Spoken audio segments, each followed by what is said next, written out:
Okay. Jake, great these last couple days we've had together. Yeah, It's incredible. been really kind of fun, hasn't it? And More than fun. really fun. Yeah. Yeah.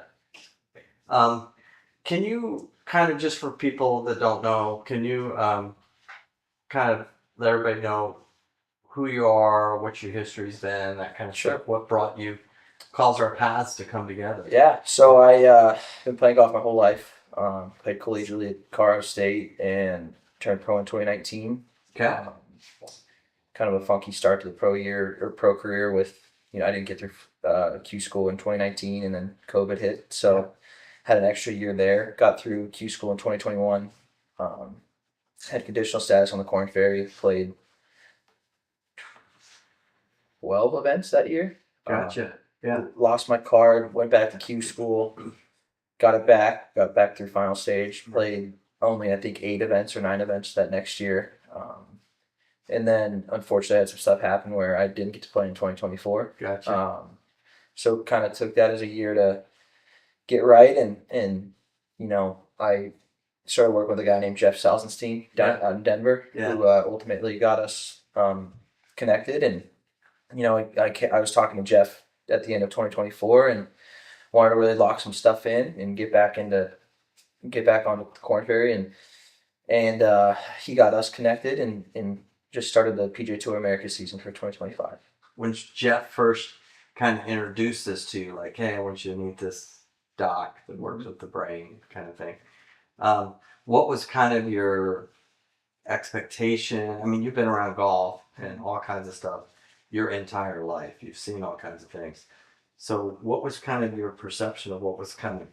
I didn't really know, to be honest.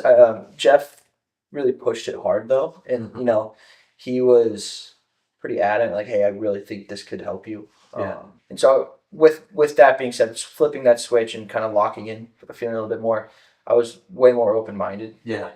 Which probably helped. I've definitely realized that it takes a whole team. It takes an army to really put yourself in a position to continue to grow, climb that ladder, professionally or whatever, just in general. So I know most guys on tour, any tour, they're not kind of doing this stuff. So I was like, maybe that's a way to kind of set myself apart from other people. Yeah. And so I kind of jumped in right away, and we've been doing it ever since for 6 years or so. You started to see these upstream things about yourself. What was that like? Yeah, I mean, we did breathing, we did the vision, which really stood out to me. Yes. Obviously, we've talked about it a little bit this last couple of days. Is how vision can just affect everything. I mean, I'm using my eyes every single shot, every single hole, whatever it may be, and so that was the first that really caught, no pun intended, caught my eye. Yeah. Because for me, putting's kind of been my weakness, and the difference between convergence and divergence and where I'm looking and all this stuff. If I can make my eyes stronger, if that helps my putting just incrementally, right? That's maybe an extra putt around or whatever. Maybe breathing is energy, right? Yeah. Is conserving the energy. Mhm. And there's definitely rounds where I'll get to 14, 15, 16 and I'm just gassed, right? And Right. I'm not making decisions. They're like the proper decisions. I'm not making, I'll make a bad swing, which, one bad swing, I'll lose all momentum. I'll make a double, I'm sitting at 600, now I'm only 400. And at this point, the margin for error is really, really small. So every shot truly does matter. And just understanding that is key. What was it like to kind of see your brain and how it worked? It's a lot of graphs, a lot of numbers, and I told you even today when we kind of redid it, I was like, man, it's in a sense it's overwhelming because I have no idea really what I'm looking at. But that's kind of obviously where your expertise comes in, and I can just kind of trust. Hey, this is, you're going to tell me this is what's going on. This is how we can fix that, right? And just even today, closing your eyes for a bit can just kind of chill everything out is something that is really easy to implement on the course. Yeah. Right. It's really exciting to think about. There's this whole other world that's right here, that if we can kind of tap into this, the sky's the limit. So, Yeah. It was really cool today. We were looking at all the different speeds in your brain, and we saw this one that was a little fast, right? That sometimes can lead to overthinking or overanalyzing. And we just did a basic exercise of close your eyes for 20 seconds.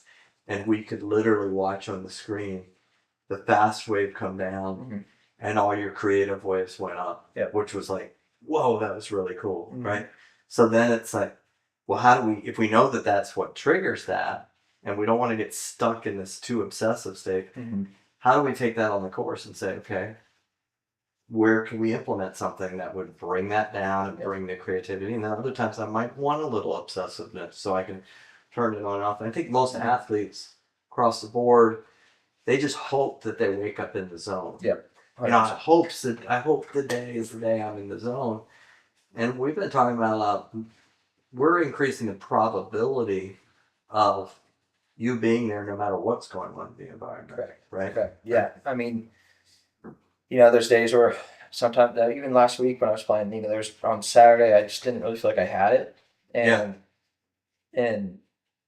part of that was weather dependent. But again, like you said, it doesn't really matter what's going on externally or internally. If you can lock it in internally, it'll, even if it saves one or two shots, like I was saying, those margins for errors are so small that, the difference between, getting your card and not could be one or two shots at the end of the year. Yeah. So if that's all it takes, man, that's cool. What have you learned about breathing in relation to maybe what your perception of breathing was? Yep. And maybe you can start there. Like Sure. What your perception was and what it is. Yeah, I mean, I had to tell you this. I was kind of skeptical in a sense that I had just no idea how we were going to implement all this. Yeah. Because I swing it pretty fast. Trying to time up a breath in the swing was just crazy to think about. But it took maybe 10 or 15 swings to really, okay, this is all you really need, right? And, for me, I worked with a metronome and a cadence at some point, and the breath itself can be its own cadence, which is really cool. That's really good. And we were able to kind of see that down breath trend, and we were almost able to split it up into 4 or 5 sections where it's not just the same breath for every shot. Yes. Right? And we were talking about energy where, I'm going to need more energy for a tee shot than I am a 3-foot downhill slider, where, if we can kind of time up that exhale in a sense to, where we want it on that down breath, it's going to kind of change how you react to each shot, and it's just going to help you execute those shots more. And it was crazy, when we were on the range, I was just trying to feel it out. I was like, oh, that kind of clicked. And that was with a 75-yard shot. And then, that breath was, we were focused on the takeaway, and I started my inhale right after takeaway, right? Well, I tried that with a 9-iron next, and it was just a little too quick.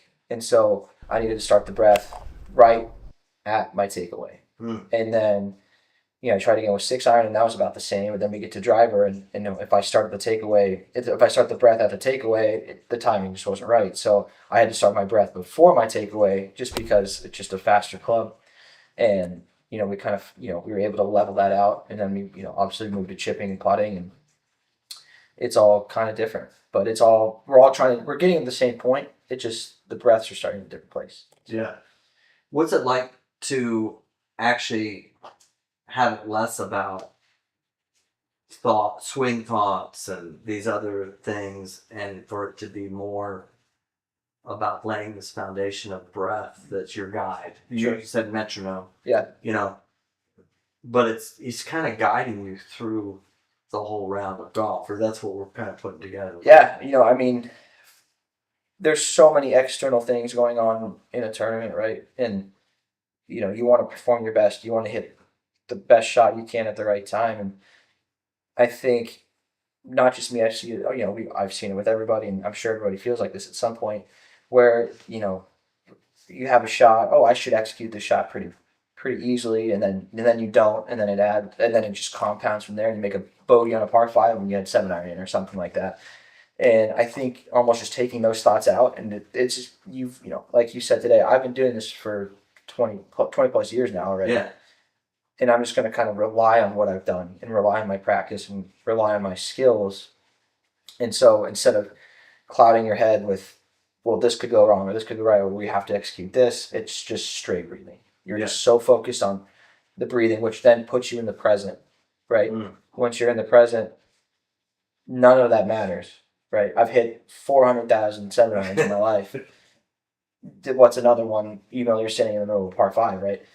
And if you trust your breath and you do that, you look up, 7-irons going right at the flag, And then, if you trust your preparation, trust your numbers, and that'll all come together. So I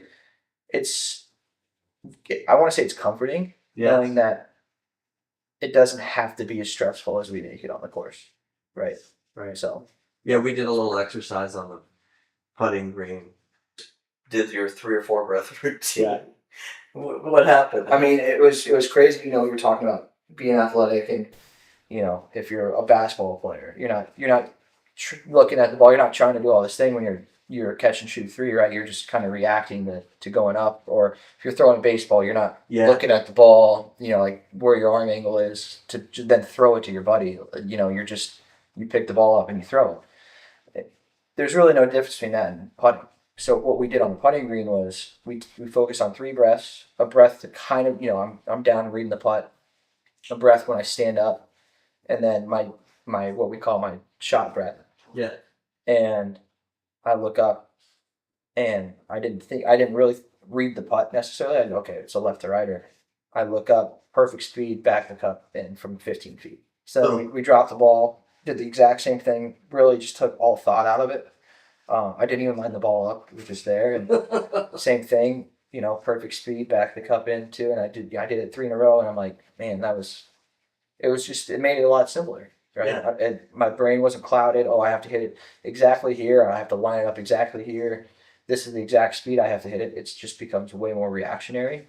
And again, just like any other sport, obviously you work with some quarterbacks. They're not thinking about anything. If they see their receiver coming over the middle, they're going to throw it, right? And so it's the same it's the exact same thought. It's just a different motion of doing it. Right. So. And you've done all the prep. Yep. Right. And so now it's just we talked about this, it's just getting the body to align with what you're trying to do. Yeah. And there's certain timings in the body that if we set them up with the breathing, then the body gives back during that moment. Mm-hmm. And, while every putt may not be like that for you, I think it was just a beautiful example of there's so much going on unconsciously, physiologically, and we want these thoughts, and not just in golf, but in life too. It's like, I can think my way, and we're just not present. Mm-hmm. The thoughts almost make us lose our presence with what's going on right here. And in that moment where you were just drop those putts, what I've stepped away and I'm like, you were so present. Yeah. You weren't in the thoughts. You were just right there. And, I want that for everybody. Sure. Not just a golfer, but I want for everybody, how can we be more present? Yeah. Right. And so I think that was just an embodiment of it. But hey, we're coming to close to chapter 1. Yeah. I'm getting excited about chapter 2, chapter 3, right? Yeah, it's, there's a lot going on, and I'm excited to kind of implement it going forward. And I've got 3 weeks in a row coming up on the road, and just see what I can do, and then obviously give you feedback and what we can change and what we can continue to get better at. So yeah, great work. This has been great. It's been fun. Awesome. Thank you.